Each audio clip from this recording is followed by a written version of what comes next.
perkara ini sebenarnya bukanlah sesuatu perkara yang sepatutnya berlaku. Apabila Yayasan Pendidikan Yuta menerima surat untuk memberikan cukai dan juga denda, jumlahnya semua 83 juta. Yayasan Yuta terperanjat dan telah berhubung dengan Presiden MCA. Dan Presiden MCA telah berhubung dengan Yang Amat Berhormat Perdana Menteri. Waktu itu, beberapa bulan yang lepas. Dan Yang Amat Berhormat Perdana Menteri sudah bersetuju untuk membantu menyelesaikan isu ini.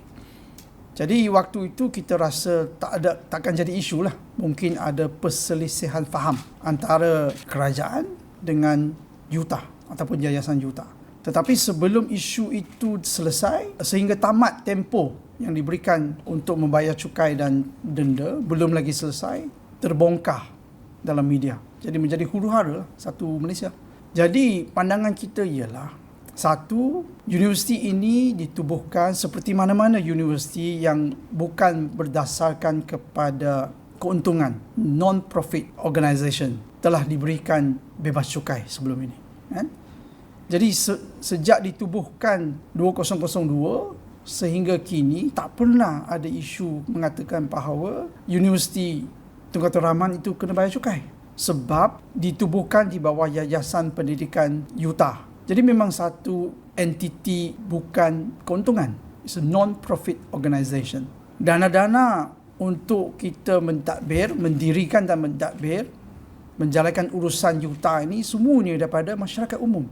It was a fundraising oriented university. Jadi MCA telah membantu sejak itu. Daripada penjaja biasa, orang perseorangan sehinggalah kepada syarikat-syarikat besar memberikan sumbangan untuk kita mendirikan universiti ini. Dan kalau mengikut akta pendidikan, kalau kita nak menubuhkan sebuah universiti swasta, dia perlu sebelum mendirikan sesuatu institusi pendidikan tinggi, diperlukan untuk menubuh satu institusi.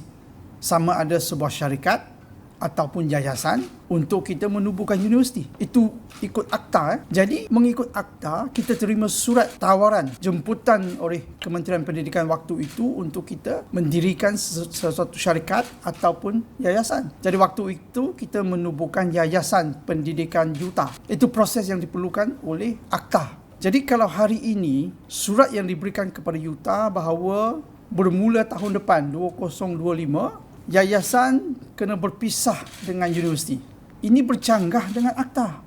Tanpa yayasan, mana boleh tubuhnya universiti? Jadi sekarang kata nak pisahkan antara universiti dengan yayasan, tak boleh. Sebab semua dana-dana yang diperolehi oleh yayasan itu adalah digunakan untuk pentadbiran Yuta. Dan kerana dia bukan berdasarkan kepada keuntungan, maka yuran yang dikenakan kepada semua pelajar itu rendah berbanding dengan universiti swasta yang lain. Yang lain kalau ditubuhkan di bawah syarikat yang berorientasikan kepada keuntungan, sebab itu ditubuhkan untuk sebagai satu perniagaan untuk mendapatkan keuntungan, patut mereka beri cukai. Tetapi yang ini bukan untuk keuntungan.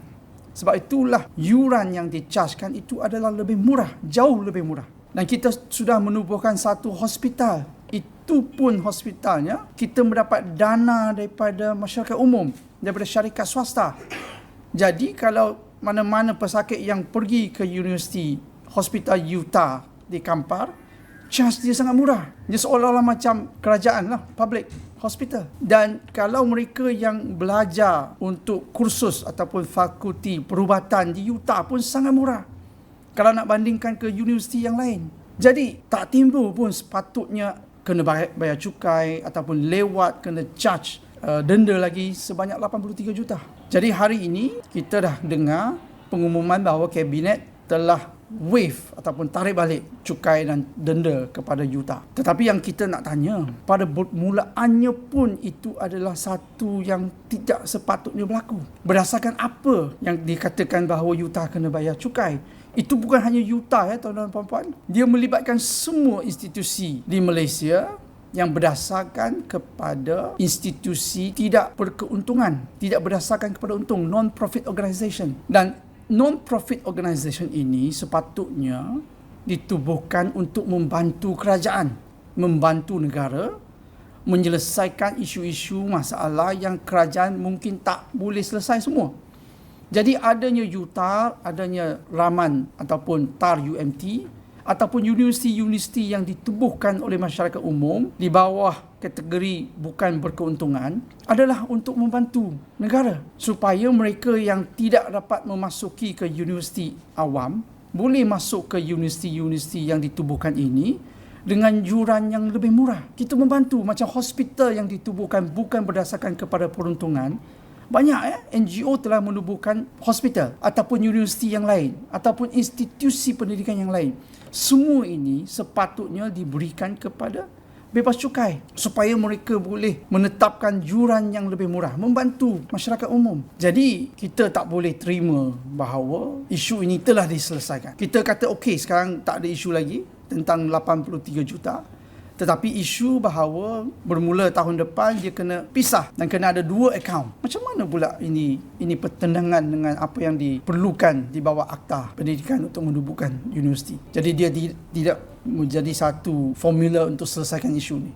Tetapi dia menimbulkan isu baru. Dan ini akan memberikan impak kesan kepada semua NGO ataupun yayasan yang lain. Jadi saya mengharapkan bahawa kerajaan melihat semula isu ini yang sebelum ini tak ada isu. So, adakah MCA akan hubungi PN lagi untuk bincang kali ini?